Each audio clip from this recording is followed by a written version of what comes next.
The stars looked different from the lunar observation deck. Tae-hyun Kim noticed this as he adjusted the settings on his tablet. Earth hung in the black sky, blue and white, and perfect. He never tired of the view, even after 3 years at the Lunar Research Base. "Dr. Kim, the drive is ready for the next test." His assistant handed him a cup of coffee. Tae-hyun nodded. "Thank you, Minho. Let's hope this one works better than yesterday's." The faster-than-light drive was his life's work. For decades, humans had been limited to their own solar system. The stars remained too far away, but Tae-hyun's breakthrough changed everything. He took a sip of coffee and frowned. Something bright flashed in Earth's atmosphere, then another, and another. "What is that?" Minho asked, pointing at Earth. Before Tae-hyun could answer, the emergency. Alarms blared. Red lights flashed in the hallway. "All personnel to emergency stations," a voice announced over the speakers. "This is not a drill. Repeat, this is not a drill." Tae-hyun's tablet lit up with incoming messages. His eyes widened as he read them. "Earth is under attack," he whispered. Jiwoo Park had been asleep when the first bombs fell. As commander of the Lunar Defense Base, she was woken immediately. She ran to the command center in her uniform pants and undershirt, her short black hair messy from sleep. "Report," she ordered as she entered the room. "Multiple orbital strikes on all major cities," said her second-in-command. "Beijing, New York, Moscow, Seoul, all hit within minutes of each other." Jiwoo looked at the main screen. It showed Earth from orbit, with dozens of massive ships surrounding the planet. They were unlike any ships she had ever seen. Not human ships. "Are those—" She couldn't finish the sentence. "Yes, Commander. Alien vessels. They came through a wormhole near Mars, thousands of them." Jiwoo had trained for many scenarios. Terrorist attacks, nuclear war, natural disasters. But not this. Never this. "Contact. Earth Command," she ordered. "We've been trying. Most communication centers are destroyed. We have partial contact with the underground base in Seoul." The face of General Yoon appeared on screen. The connection was bad, with static cutting in and out. "Commander Park," he said. His face was dirty, and there was blood on his forehead. "We are under attack by unknown forces. Earth's defenses are failing. You must—" The screen went blank. "Get him back," Jiwoo ordered. "I can't, Commander. The signal is gone." Jiwoo felt a cold knot in her stomach. What about the evacuation ships? 7 colony ships managed to launch before the attack. They're headed to the outer system. Not enough, Jiwoo thought. Not nearly enough to save humanity. "Commander, we're receiving a transmission from one of the alien ships. They want to speak with whoever is in charge." Jiwoo straightened her back. "Put them through." The screen changed to show a creature with gray skin and 4 eyes. It had no hair and its mouth was wide and lipless. "I am Admiral Zalvix of the Galactic Concordat," it said in perfect English. "Your species has violated our laws by developing unauthorized faster-than-light technology. For this crime and for the threat you pose to galactic stability, Earth has been sentenced to containment." "You're killing billions of innocent people," Jiwoo said, her voice steady despite her anger. "We didn't know about your laws. We can talk about this. The decision is final. Your species is too unpredictable, too violent to be allowed free access to the stars. Those who surrender will be placed in protected habitats. Those who resist will be eliminated." The screen went blank, again. "They cut the transmission," said the communications officer. Jiwoo's mind raced. She looked at the tactical display. Earth was lost. The lunar base would be next. "Send a message to all human ships," she ordered. "Tell them to run, hide, survive." Tae-hyun worked frantically in his lab. Around him, other scientists rushed to save what they could. "Dr. Kim, we need to evacuate," Minho said.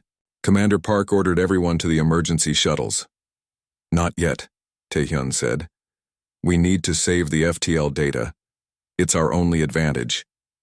He connected his tablet to the main computer and started downloading files. On a smaller screen, he watched news feeds from Earth, cities burning, strange ships in the sky, people running, His hands shook as he thought about his family and soul, his parents, his sister, and her children. The door to the lab burst open. A security officer stood there, her face grim. "Dr. Kim, you need to come now. The aliens are landing, troops on the dark side of the moon." The lunar defense base shook as another explosion hit nearby. Ji-woo stood in the command center, watching as her people worked to defend what couldn't be defended. "Enemy forces have breached Sector 7. Someone reported. They'll reach the command center in 10 minutes. Ji-woo nodded. "Begin Protocol Nightfall." Her officers looked at her in shock. Protocol Nightfall was the final option. It meant destroying the base to prevent it from falling into enemy hands. "Commander," her second-in-command said quietly, "is there no other way?" "Earth is lost," Ji-woo said. "But humanity isn't. Not yet." She turned to the communications officer. "Send everything we have. All data on the aliens. All our scientific and cultural databases. Send it to the colony ships." As her people carried out her orders, Ji-woo went to a secure terminal. She entered a series of codes that only she knew. On the screen appeared a simple interface with the words Project Hanul at the top. Hanul, the Korean word for heaven. But there would be no heaven for those who destroyed Earth. Only vengeance. Ji-woo activated the program and spoke clearly into the microphone. "Authentication, Park Ji-woo, Commander, Lunar Defense, begin deployment." "Deployment initiated," the computer responded. "Estimated completion, 5 years. 5 years for the nanites to build.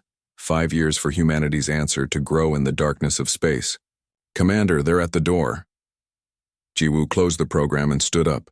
She drew her sidearm as the massive doors to the command center began to glow red from cutting tools on the other side. "It's been an honor," she told her remaining officers. The doors burst open.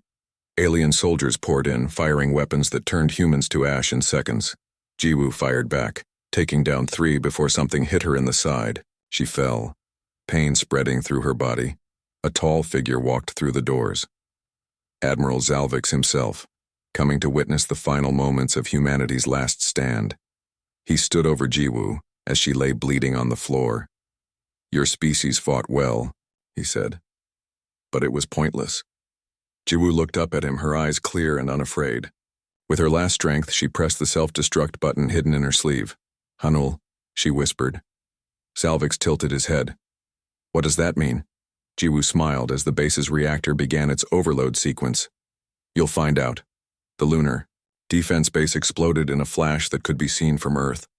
But by then, few on the burning planet were left to see it, and in the darkness beyond Pluto, something began to wake up. 5 years passed like a slow, painful breath. Earth was gone. In its place, the aliens had built mining stations to strip away whatever resources remained. Humanity had become a hunted species. Do-hyun Lee stood on the bridge of the Perseverance, a stolen cargo ship now home to 300 human refugees. Through the main viewport, he watched the gas giant they were hiding behind. Its swirling storms reminded him of the hurricanes he once studied as a historian specializing in natural disasters. Before his world ended. "Captain, we've decoded another Concordat transmission," said Junho, his communications officer.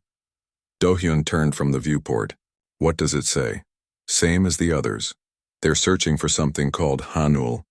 They sound worried." Do-hyun rubbed his tired eyes. For the past 3 months, they had intercepted similar messages. The alien Concordat, normally so confident and methodical in their hunt for human survivors, seemed increasingly frantic about this word. "Any idea what it means?" he asked. Junho shook his head. "It's Korean, means heaven or sky. But why aliens would care about a human word makes no sense." Do-hyun walked to the small table that served as his desk. On it lay an old paper notebook. He preferred it to digital tablets, harder to hack, easier to destroy if needed. "Send copies to Minji," he said. "Maybe her network has heard something." On the crowded trading station known as Crossroads, Minji Kang sat in a dark corner of a busy bar. She wore a hooded cloak that hid her human features. Around her, Aliens of various species drank, gambled, and talked. None noticed the small device, in her hand recording their conversations. A tall, insect-like alien approached her table. Without a word, it placed a data chip next to her drink and walked away. Minji slipped the chip into her pocket. Another report from one of her informants. Once a military intelligence officer on Earth, Minji now ran the largest human spy network in concorded space. Her agents were everywhere, scared humans passing as traders, workers, even slaves. They gathered information and passed it along, creating a web of whispers that kept the remaining humans one step ahead of extinction. Back in her small room, Minji reviewed the data chip. Most of it was routine: concordant patrol schedules, safe zones, dangerous areas. But one report made her sit up straight. A concordant science vessel had gone to a planet called Taros. They had questioned the local population about Hanul for days. When they left, the planet went silent. No communications in or out. The report included a grainy image showing Taros from orbit, its cities dark, its surface scarred by what looked like orbital strikes. Minji sent an encrypted message to Do-hyun. They're destroying anyone who might know about Hanul, but what is it? The volcanic mining colony of Vesper wasn't on any official maps. Hidden in an asteroid belt around a dim red star, it served as a meeting place for smugglers, criminals, and refugees. The perfect place for humans to hide. Do-hyun walked through the crowded market, his face partially covered by a breathing mask. The air on Vesper was barely breathable for humans, thick with sulfur and other gases from the constant volcanic activity. But it kept the concordant away, which made it worth the discomfort. He was here to meet someone who claimed to know about Hanul. Probably a trap, but he had to take the risk. The meeting point was a small repair shop at the edge of the market. Inside, machines and parts lay scattered across workbenches. An old human woman worked on an engine in the corner. "I'm looking for parts for a J-class engine," Do-hyun said, using the code phrase. The woman looked up. Her face was weathered, with burn scars along one side. "Fresh out, but I have something better." She led him through a back door into a small living space. To Do-hyun's surprise, a young woman waited there. She stood up when they entered, her eyes wary but determined. "This is Yoon-seo Choi," the old woman said. She served on the Lunar Defense Base, under Commander Park. Do-hyun's heart raced. Commander Ji-woo Park was a legend among survivors, the last defender of humanity's final stand. "You knew Commander Park?" he asked. Yoon-seo nodded. "I was her communications officer. I escaped on the last shuttle before the base was destroyed." She paused, studying Do-hyun's face. "You're looking for Hanul."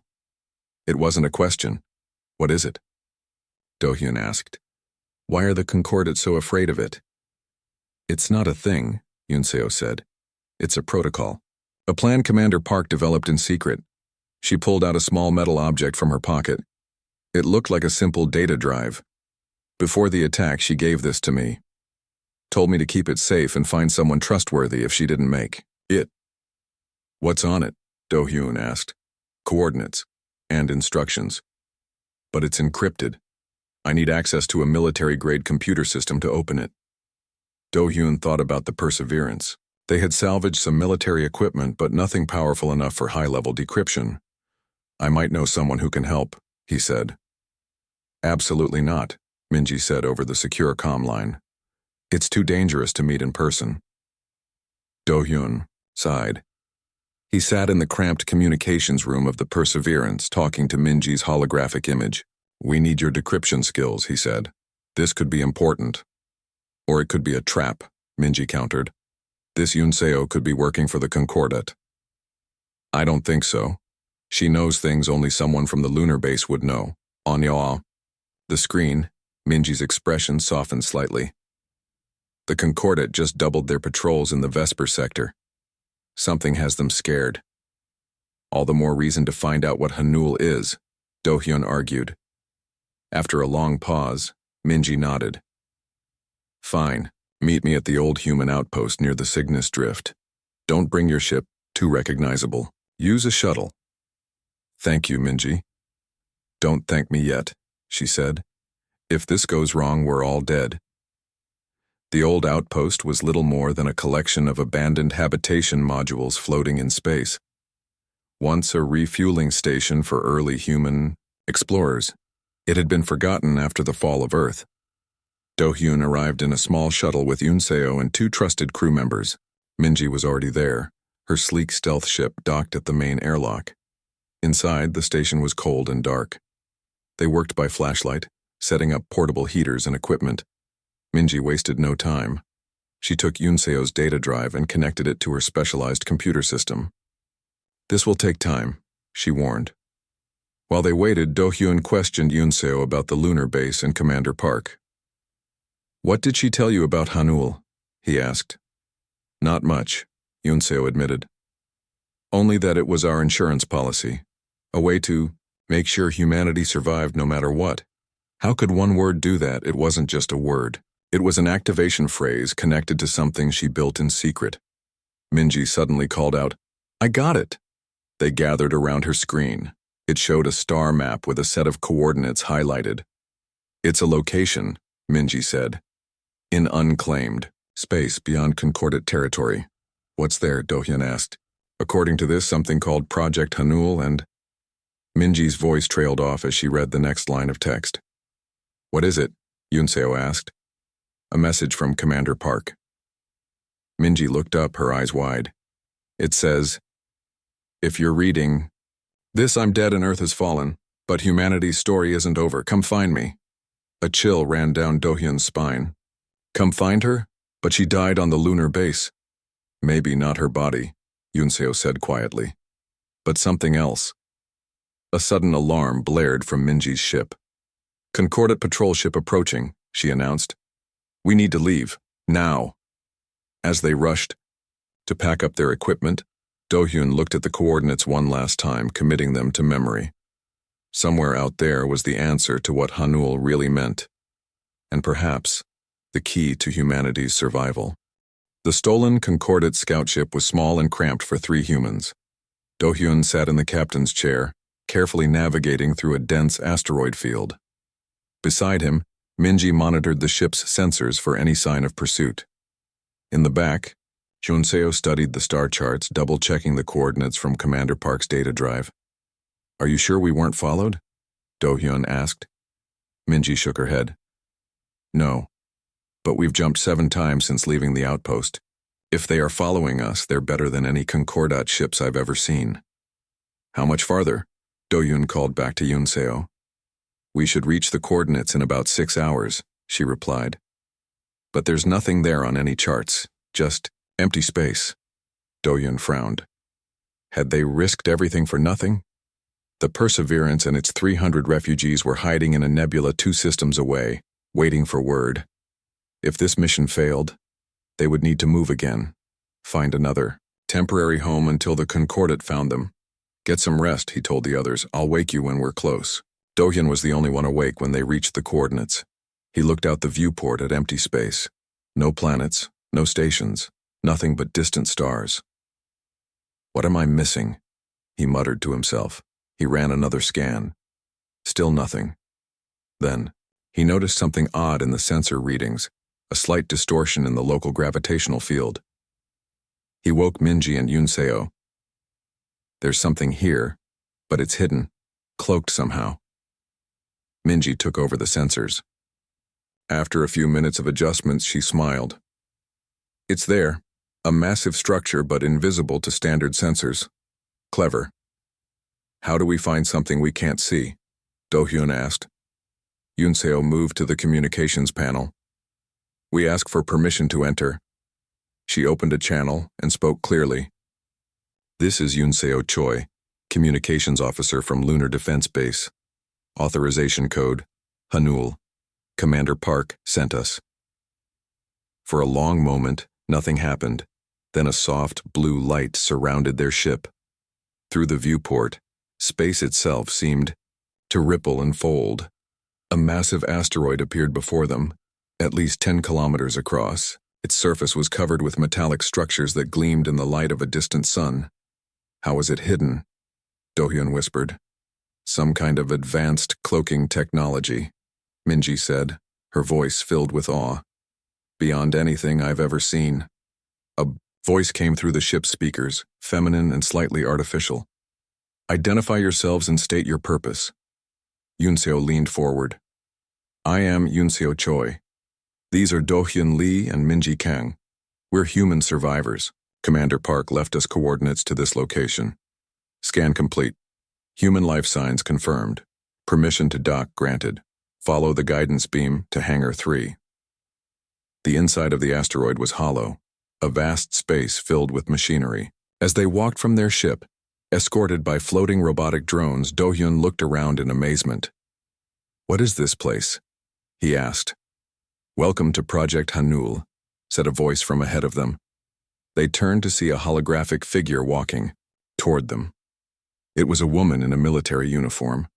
Her short black hair and sharp eyes were immediately recognizable from the historical records. Commander Park, Yunseo whispered. The hologram smiled. Not exactly. I am an artificial intelligence created from Jiwoo Park's memories and personality. She knew she might not survive the attack on Earth, so she created me to continue her work. And what work is that? Do-hyun asked. The AI gestured for them to follow. Let me show you. She led them to a large observation platform overlooking an enormous manufacturing area. Below, thousands of machines worked tirelessly, building what looked like small metal insects. Nanites, the AI explained. Self-replicating machines programmed for one purpose, to protect humanity and ensure its survival. How? Minji asked. There are only a few thousand humans left, scattered across the galaxy. The Concordat has millions of ships, billions of soldiers. Numbers don't matter, the AI said. Only adaptation. These nanites can infiltrate any system, learn from it, and evolve to counter it. When Commander Park whispered the activation code with her dying breath, she started a chain reaction. For 5 years, these nanites have been building themselves, spreading throughout Concordat space in secret. The Concordat knows something is happening, Do-hyun said. They're searching for Hanul, destroying worlds that might have information about it. The AI nodded. They sense the threat but don't understand it yet. Soon they will. What exactly will these nanites do? Yunseo asked. Whatever is necessary to ensure humanity's survival, the AI said simply. They are in Concordat ships, weapons, even some of their biological systems. When fully activated, they will give humans the advantage in any conflict. You're talking about war, Do-hyun said. The war already started when they destroyed Earth. The AI replied. This is survival. In the days that followed, more human ships arrived at the facility, which they began calling Haven. The Perseverance was the first, bringing its refugees to safety. Then others came, small groups who had been hiding on remote planets, in asteroid belts, or drifting between systems. Do-hyun stood with Minji on an observation deck, watching a newly arrived ship dock. How many now? He asked. Just over 8,000 humans in total, Minji replied. Not many, considering Earth once had billions. But enough to start again, Do-hyun said. If we're safe here. The AI says the cloaking technology will hide us indefinitely, and the nanites provide defense if we're discovered. Do-hyun wasn't so sure. I've been studying the nanite production. They're not just defensive, they're weapons. Before Minji could respond, an alarm sounded throughout the facility. The AI's voice came over the speakers. All personnel to safety stations. We have detected Concordat ships entering the system. Do-hyun and Minji rushed to the command center.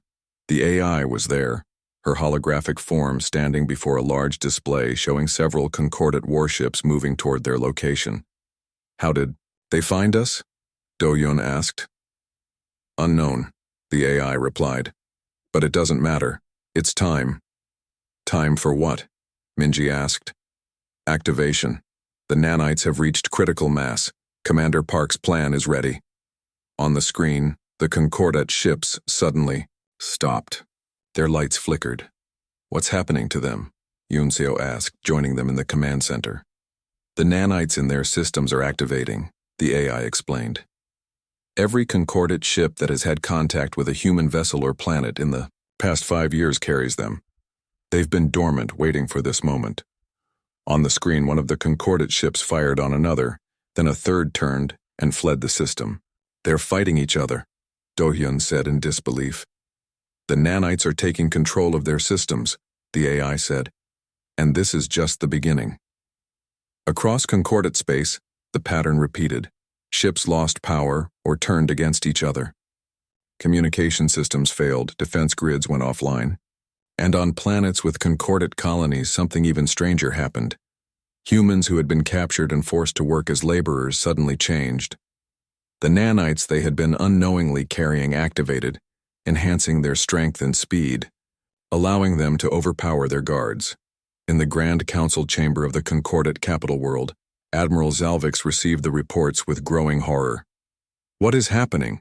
he demanded. "It appears to be some kind of technological virus," said his science officer. "It's spreading through our systems faster than we can contain it." "What's the source?" The science officer hesitated. "We believe it originated from Earth, before its destruction. Specifically from the lunar base that you personally oversaw the destruction of."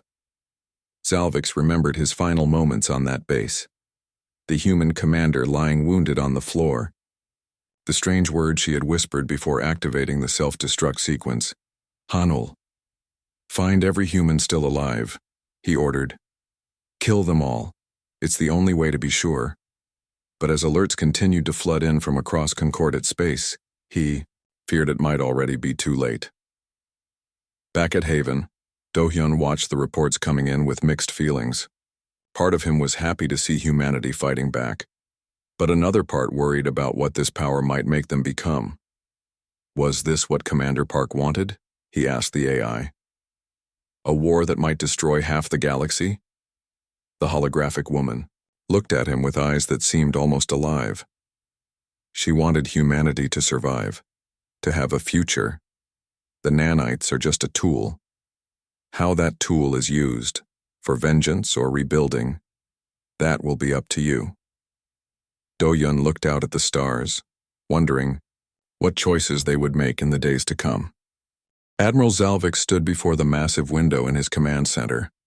Outside, the shining towers of Etherian, the concordate capital world, gleamed in the light of twin suns. But his 4 eyes were fixed on a holographic display showing red warning, signals spreading across the galaxy map like a disease. "Another defense station has gone silent," reported his second-in-command. "That makes 17 in the past day." Zalvix's gray skin darkened with anger. "How is this happening? They are just humans, primitives. We destroyed their world." The reports suggest some kind of adaptive technology. Our weapons work once, maybe twice, then become useless. Our ships turn against us. Even our communication systems are compromised. Zalvix remembered the human commander on the lunar base. Her final word. Her smile as she died. She had known something he didn't. "Send a message to all concordate worlds," he ordered. "We are now at maximum alert. Any ship showing signs of infection is to be destroyed immediately, regardless of who is on board. Sir, that could mean firing on our own people." "Better to lose some than to lose all," Zalvix said coldly. "And double the hunt for human survivors. Find their hiding places. Burn them out."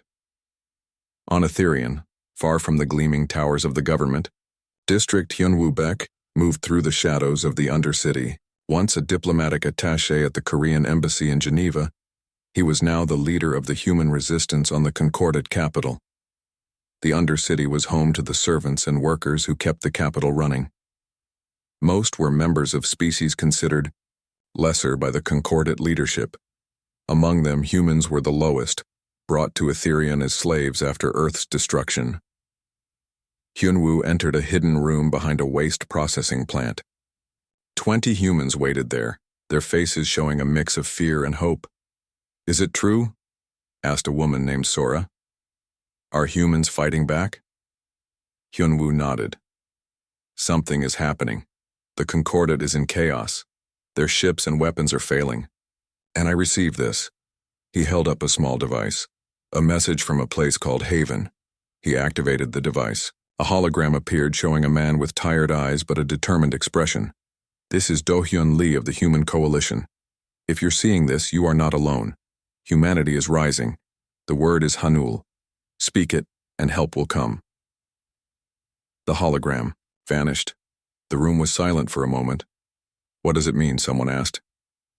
It means it's time, Hyunwoo said. He opened a small case he had carried with him. Inside were tiny metallic objects that looked like seeds. Plant these in the main power systems, the defense grid, the communication centers. Then say the word Hanul to activate them. What will they do? Sora asked. Give us a fighting chance, Hyunwoo replied. At Haven, the asteroid facility had become the center of human resistance. Ships came and went, bringing survivors and taking away supplies and the tiny nanite seeds that would spread their advantage. Do-hyun sat in the new command center with Minji and Yunseo, watching reports come in from across Concordat space. The core Rigel system has fallen, Minji reported. The nanites took control of the defense grid. Humans have taken over the main stations. What about casualties? Do-hyun asked. Minimal on both sides. The nanites disable rather than destroy when possible. Do-hyun nodded relieved. He had worried that Commander Park's AI would pursue total destruction of the Concordat, but it seemed the nanites were programmed with some restraint. The holographic form of the AI appeared beside them.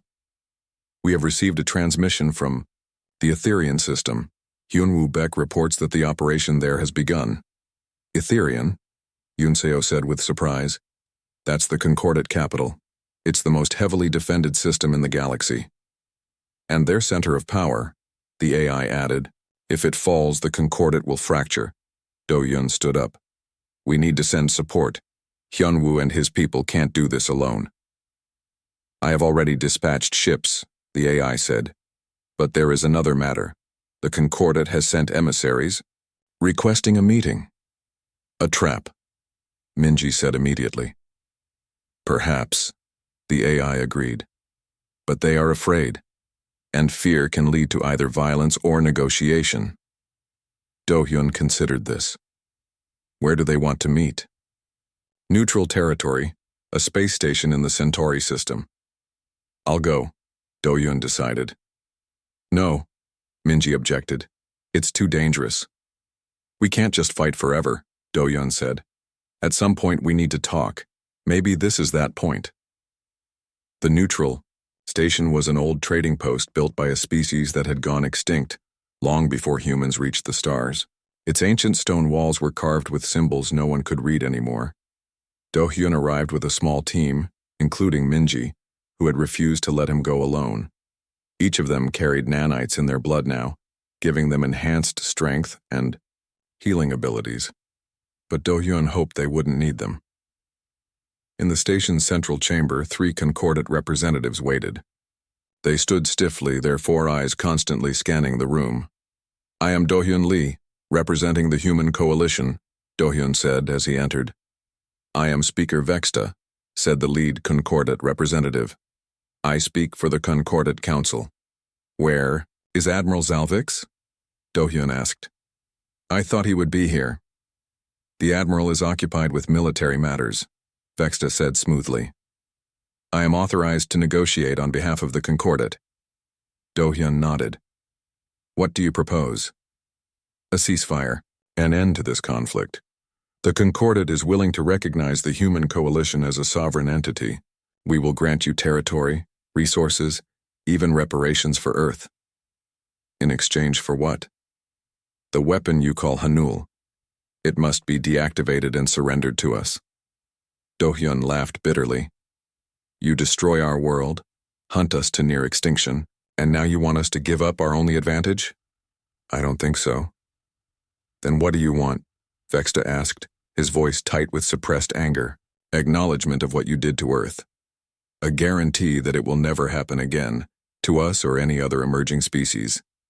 And freedom for all humans currently held in Concordat territory. Impossible, Vexta said. The Concordat cannot admit wrongdoing. It would undermine our authority with the other species under our protection. You mean under your control? Minji corrected. Before Vexta could respond, an alarm sounded. A Concordat aide rushed into the room and whispered urgently to the representatives. Vexta's face darkened. What have you done? He demanded of Do-yun. What are you talking about? Do-yun asked. Etherian is under attack. The defense grid has failed. Human insurgents are taking control of government buildings. Do-hyun kept his face neutral. I'm here with you. How could I be attacking Etherian? This meeting was a distraction, Vexta hissed. While we talked peace, you launched your real attack. No, Do-hyun said firmly. This meeting was genuine, but the humans on Etherian have made their own choice, as have the other species you've oppressed. This means war, Vexta warned.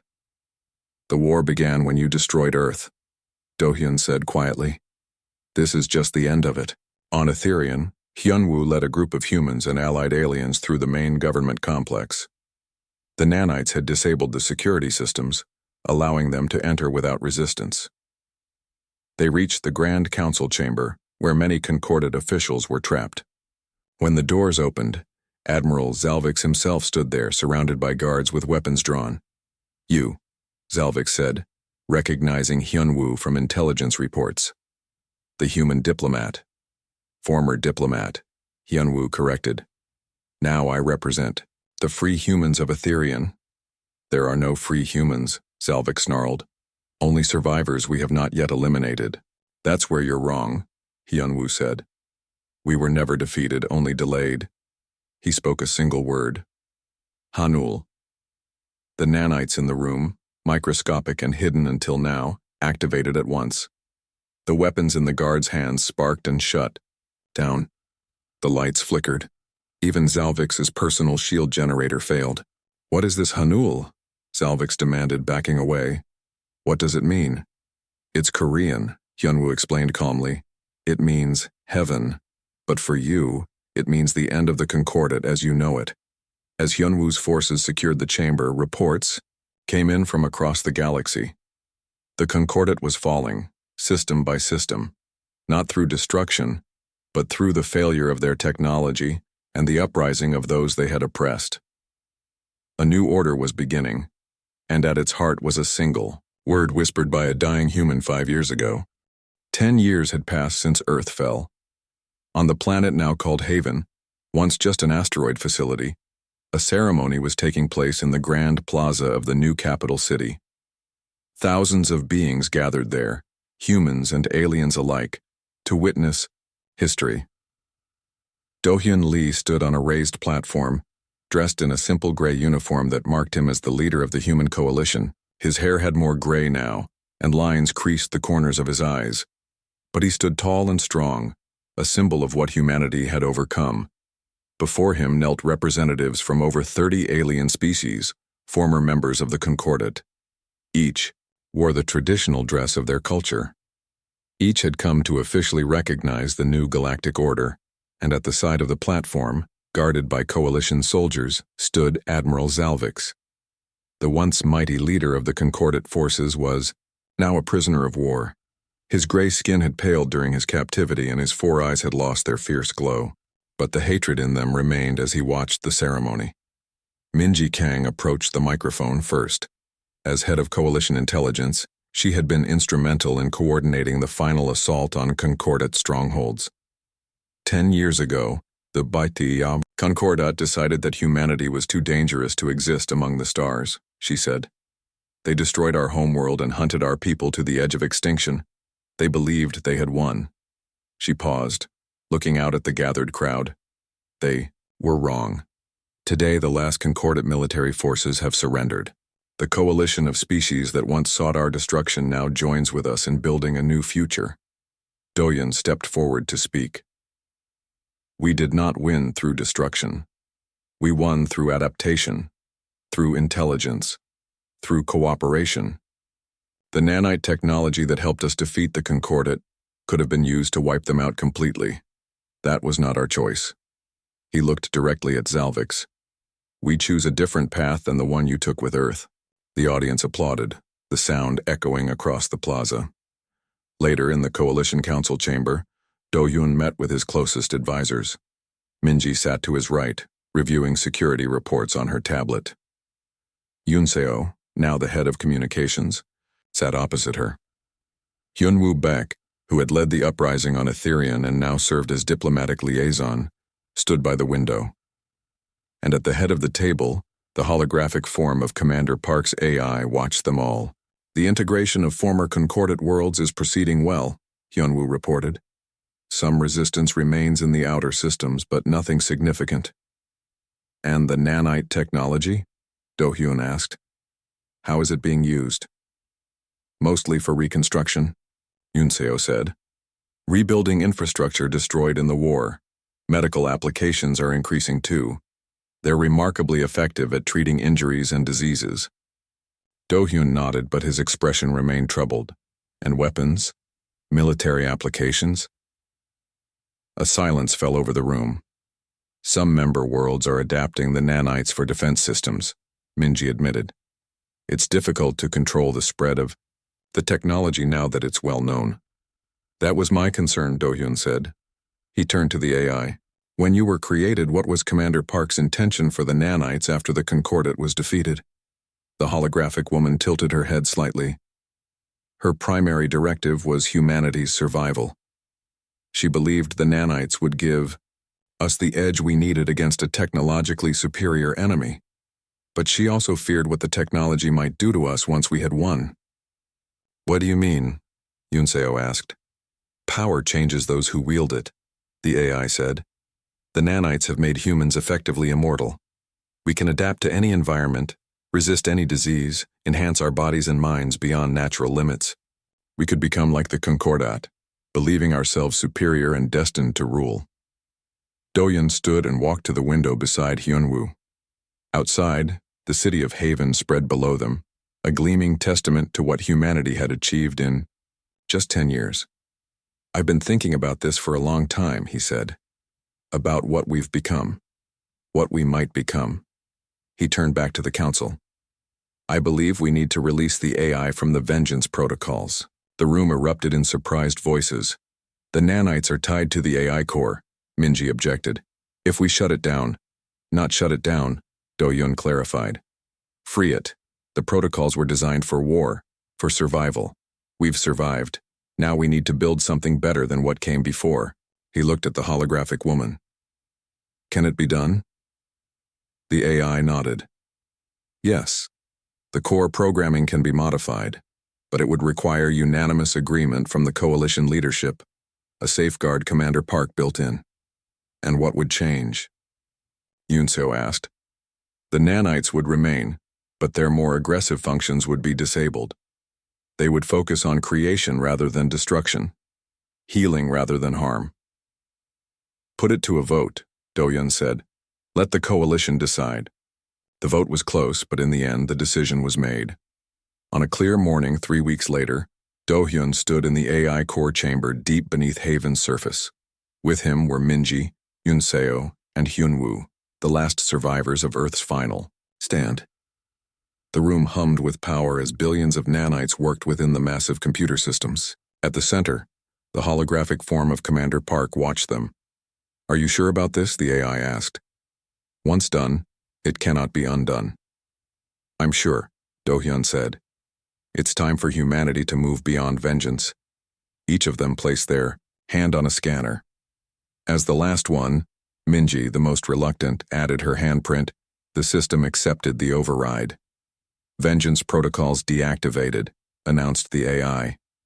Entering new operational mode. The lights in the room shifted from red to a soft blue. The constant hum of machinery gentled. How do you feel? Do-hyun asked the AI. The holographic woman smiled. Different, clearer, as if a weight has been lifted. That evening, Do-hyun visited the monument that had been erected in the center of Haven's capital. A simple stone obelisk carved with a single word, Hanul. Beneath it, in multiple languages, including those of former concordate species, was written, Never again shall any species face extinction at the hands of another. This is our covenant with the stars. As he stood there, Admiral Zalvix approached, accompanied by 2 guards. As part of the peace negotiations, the former Concordat leader had been granted limited freedom to move about the city. "You surprise me, human," Zalvix said.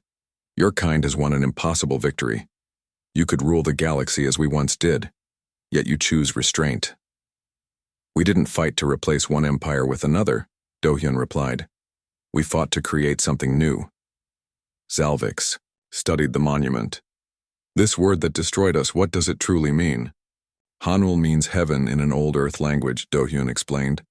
"But words take on new meanings over time. Now it represents both our darkest moment and our greatest hope." "Hope," Zalvix repeated, as if tasting a foreign food. "An unusual weapon." "But the strongest one we have," Dohyun said. Later, from the observatory atop Haven's tallest tower, Dohyun looked up at the stars. Somewhere out there was where Earth had once been. He often came here to remember his lost home. "What would you think of what we've built, Commander Park?" he whispered to the empty air. The stars gave no answer. But as he turned to leave, he felt a sense of peace he hadn't known in a long time. Humanity had faced extinction and emerged stronger, not just in technology or power, but in wisdom. A dying human had whispered one word, and the galaxy had indeed knelt or burned in its name. But now in its ashes something better could grow.